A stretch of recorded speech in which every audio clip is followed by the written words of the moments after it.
Kjo qeveri dhe ky sistem politik kanë degeneruar tërësisht.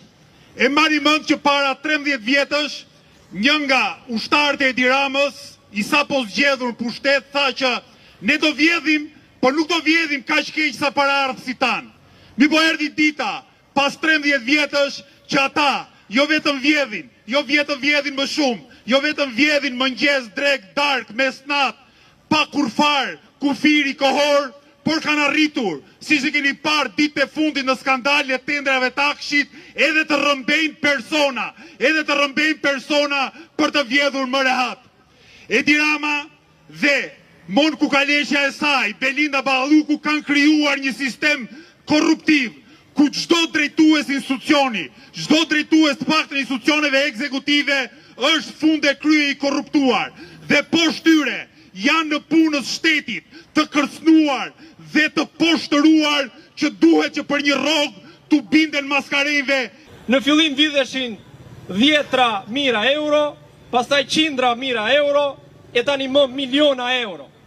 Po shtaj dutët! Për gjithë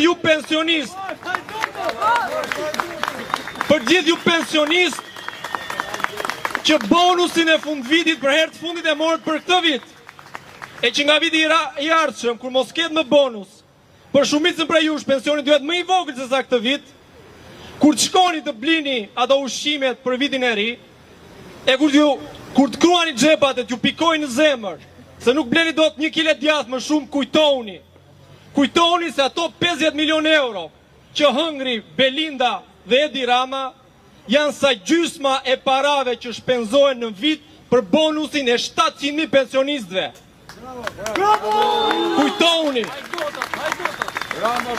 Kujtoni dhe mos harroni se si ju vjedhin këta, sepse vetëm kështu do të kujtoni se për çfarë protestojmë. Ne protestojmë se duam të jetojmë në një Shqipëri normale. Jemi lodhur më nga hajdutëria. Janë mediat e oligarkëve, janë ata që përhapin gënjeshtra, propagandë.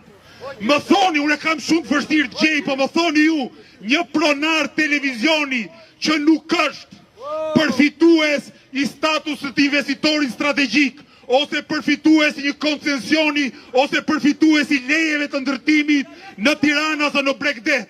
Zorë se e gjen një, dhe ne nuk mund të presim që nga televizionet e oligarkëve të dalë vërteta, nuk mund të presim nga drejtues emisionesh që kanë ende pa fytyrsin ta quajnë veten gazetar dhe që gënjejnë mëngjes, drek, dark dhe nuk japin asgjë.